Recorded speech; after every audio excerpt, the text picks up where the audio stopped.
Welcome back to Old War Stories with Uncle Jay. This is entitled My Old Computers or Outdated Computers. I don't remember what I called it even. This is part 2.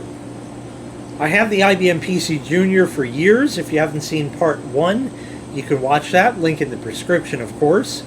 Anyhow, had that machine, and I begged and pleaded for years and years and years and years to get another machine that was faster and better and had better graphics capabilities and better sound capabilities and better this and better that and better everything.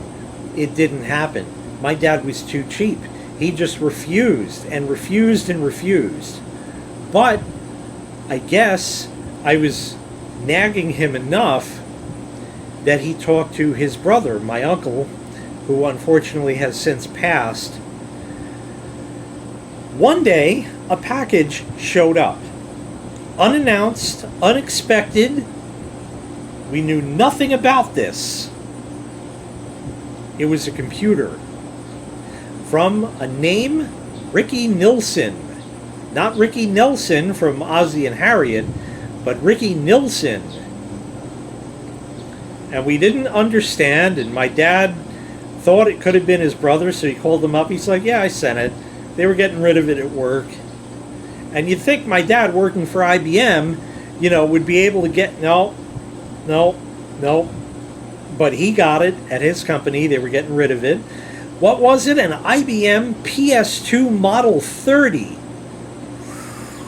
This was the IBM PC Junior with all of its upgrades, plus you got a 20 megabyte hard drive.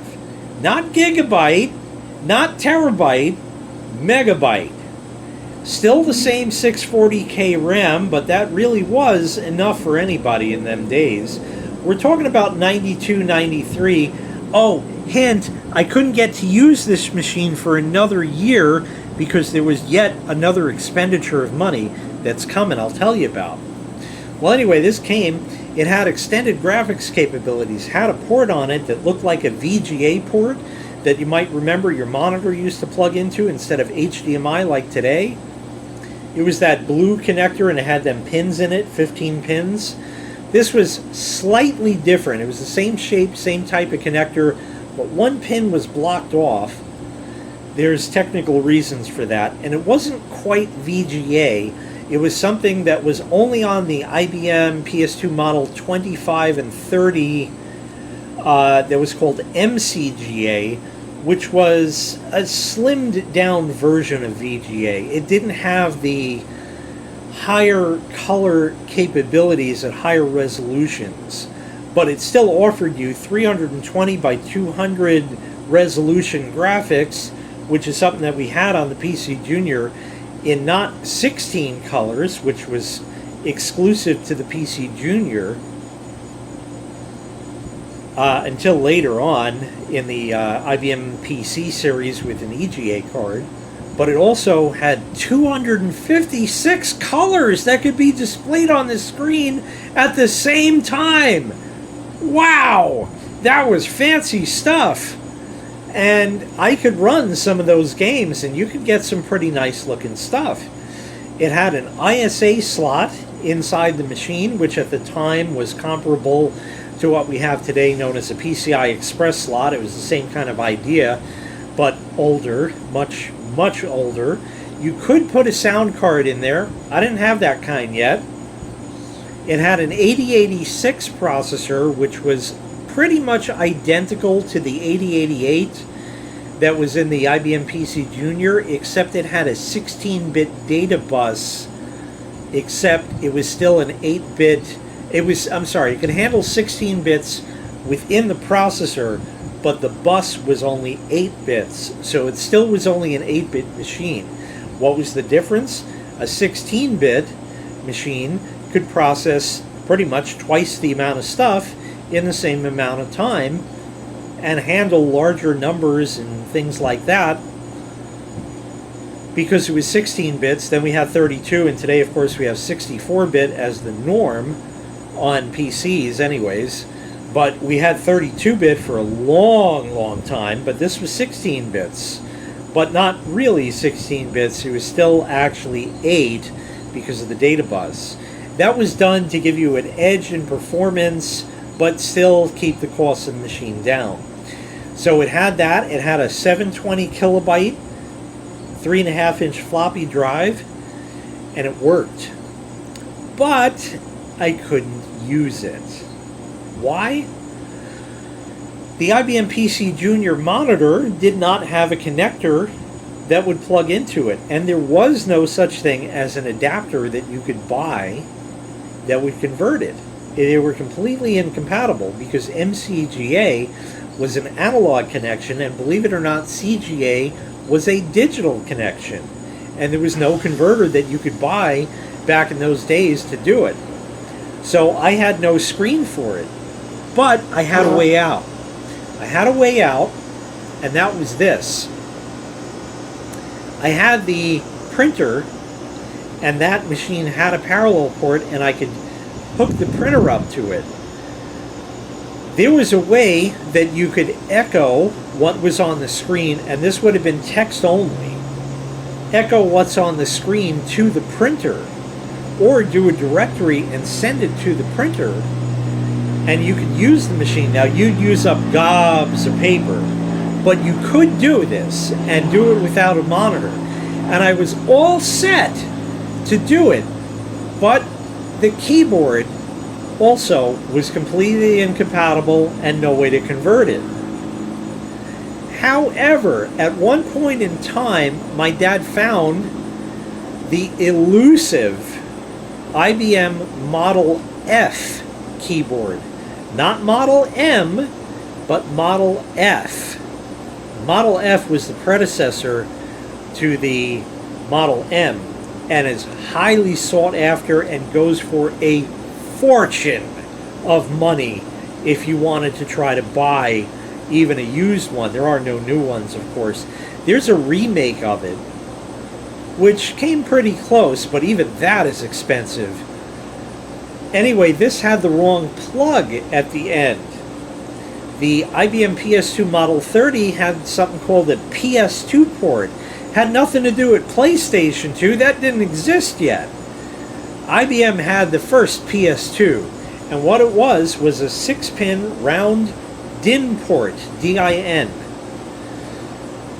That's all it was, and they called it the PS2 keyboard port and the PS2 mouse port.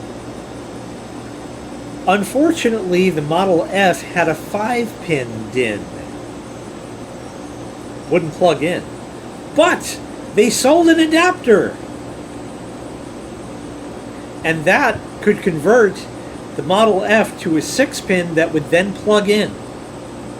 The adapter was maybe $5. My dad got the adapter, knowing that I was going to burn through lots of paper. So he was keeping a close eye on that shit, I'll tell you that right now. And we plugged it in, and it still didn't work. The reason why was the plug at the end of this Model F keyboard it looked like it was bent, just slightly. And I said to my dad, that's why. And he said, no, you're just a fucking twerp. You don't know shit. I said, I bought you a fucking adapter, and now I wasted money on that. I said, no, it's a bad plug on this keyboard. I said, wait a minute, didn't you bring home a bunch of cables the other day? And I looked through that, and sure enough, there was a keyboard cable. It happened to be identical, and the plug wasn't bent. And we took apart the Model F and spliced in the new cable. I don't think it plugged in. I think it had to be soldered to the board. My dad did all of this way beyond any of my capabilities at the time. Put it back together, hooked it up to the Model 30, flipped the switch, and it turned on, and it worked. And the hard drive booted up. And there it was, sitting at the command line, and I couldn't use it except for the printer. So I hit Control E on the keyboard, which enabled echo print. So whatever would go to the screen, which we didn't have, would go to the printer. And I saw what was on the hard drive. And there were some programs that were text-based, and I could do that and then hit the print screen button. It didn't go and take a screenshot of it or anything. It did, but it didn't just hold it in memory. It sent it right to the printer, regardless of if you had echo print on or off. So I could load up a program, hit the print screen key, and there it was, and I could see. And then I'd type in whatever I needed to, hit enter, hit print screen again to see what it would say, and go on. And I burned through a lot of paper with that, but it really was not practical. And my dad didn't want me using the ribbon in the printer. It had an inked ribbon. And of course, didn't want me burning through all of that paper either. So the hunt was on for a monitor.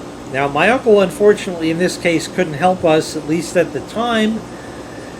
So my dad decided to look around and see what he could find. And he ended up with a catalog for used computer equipment, surplus computer equipment that was like stuff that was taken out of service. It goes to the surplus company and they resell it. The monitor came with a 90-day warranty. It was an IBM 8595 monitor. It was meant for use with the PS2 series computers, which this was, but it was incompatible with the Model 30.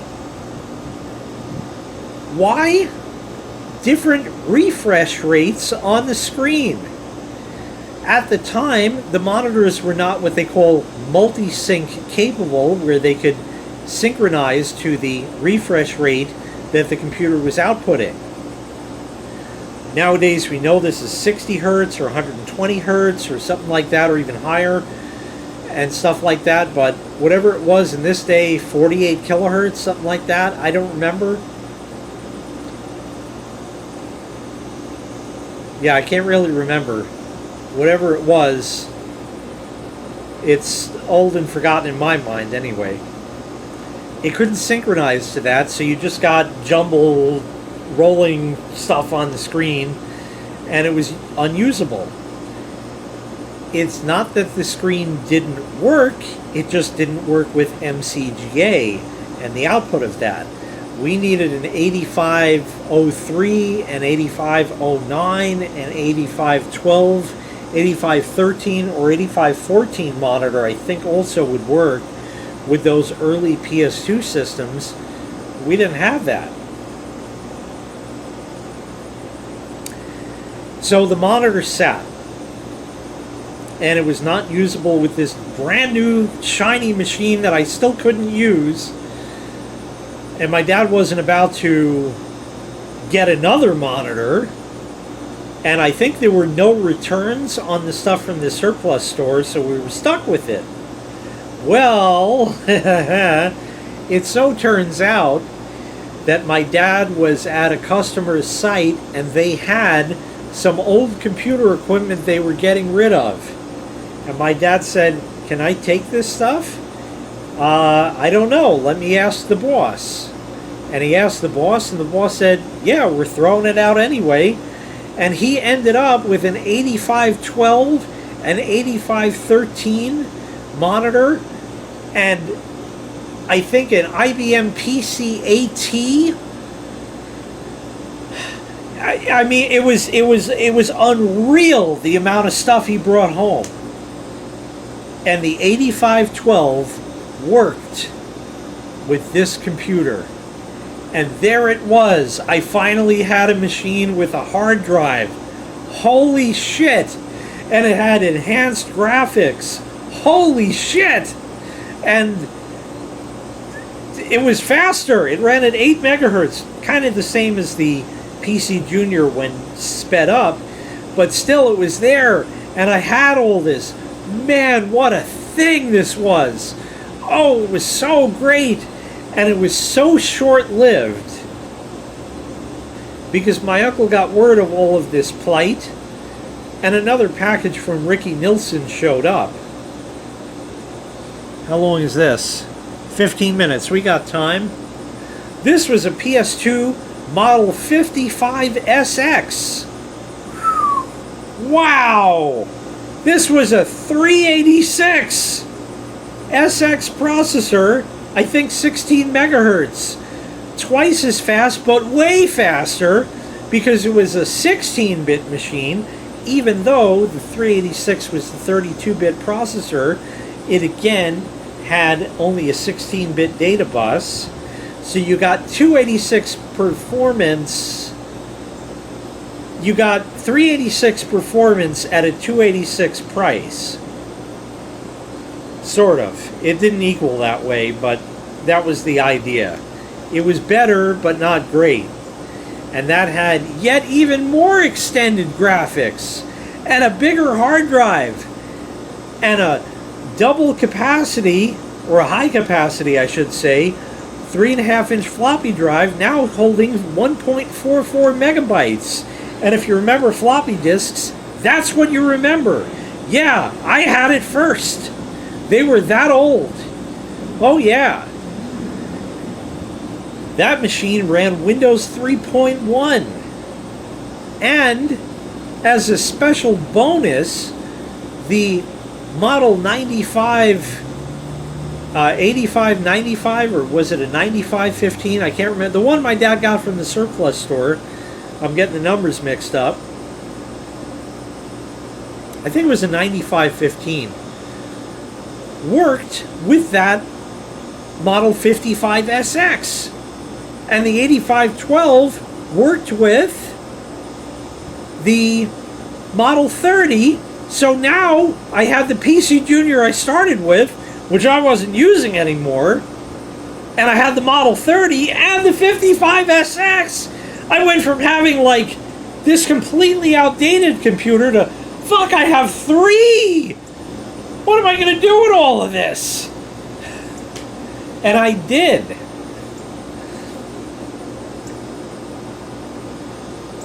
I did with all of this, and I used all of the machines, and it was the greatest time, and I was in high school. Man, what a thing this was. Oh, I can't even tell you. I had Windows 3.1. I ended up with another printer at some point, also dot matrix, but a hell of a lot faster, that I used with that. Still have that printer to this day. Dady Products 8070 Plus. I think it did 480 characters per second. Ooh, this was a high-end machine. And then my dad got more stuff. I ended up with a laser fucking printer. An Epson, I think it was. It did 6 pages a minute. That was a lot. Or maybe 3. But it had a bad fuser roller. Or, I'm sorry, imaging drum. It was fucked up on one side of it, so you had these big black splotches that would print 3 times per page. So I couldn't print stuff on it for school. So I had it, but I couldn't really use it. So, whatever. That printer's around somewhere. I don't think it works anymore, but I still have it. And my dad kept finding more and more computer stuff. And then it happened again. IBM had another quote-unquote employee garage sale. Hey, we got all this old, used equipment. We don't want it. Take your pick. We have IBM PC convertibles. That was IBM's first laptop. No hard drive, black and white LCD screen. I had one that was my uncle's that he had bought through my dad, I guess an employee discount price, but that wasn't cheap enough for my dad. But they were selling these machines for $10 a pop. I also ended up with a IBM PC AT 286. And now I had that PC convertible laptop, so I had a computer in my room, and then I got the AT, and the 8513 went to the Model 30 for a short time, and then I took the 8512 monitor because it was a bit bigger, although the quality of the image was not as good. That's how it was marketed. I had that, and that was in my room for a while, and then I swapped it out for that 286, and that spawned more shit, because I could run Windows 3.1 on there. Now, why didn't I just go to that fancy 386 in the basement? Because I could be in my room on the computer. And I had VGA graphics, and I had a modem. I had a sound card for that. It couldn't go in that 386 because IBM changed out that ISA slot for a microchannel architecture slot. You can look that up. MCA, microchannel architecture. Basically, it was supposed to enhance performance between the cards and the system, but it was IBM proprietary stuff. They did license it to other companies, but you had to pay a hefty premium. So you didn't find many cards out there besides the IBM cards. And many companies did not want to use the MCA cards because it only worked with those PS2 machines. And it was a hell of a lot of money to license it. But my dad found more stuff. He found an IBM PS2 Model 80 and a Model 70. And I think another Model 70. And then another Model 80. And those were all 386 machines, and I really didn't have much use for them because the Model 55SX that I was using was already set up and it was doing what I needed. Oh, remember that monitor that my dad got from the surplus store they gave a 90-day warranty on? It died on day 90. Yep, it sure did. And he called them up and he said, hey, I bought this from you. Today's the 90th day, or maybe it was the 93rd day, I can't remember, and they made an exception for him. But they brought it back. He brought it back to them. I went with him, and I looked around this place. Man, there was a lot of stuff. Swapped it out for another of the same, and that monitor I think I still have somewhere, maybe. I'm not sure. But I had that, and that was all set up. Until, oh, look at the time, folks. I think we better split it off here. And we'll go for part 3. I knew this was going to happen.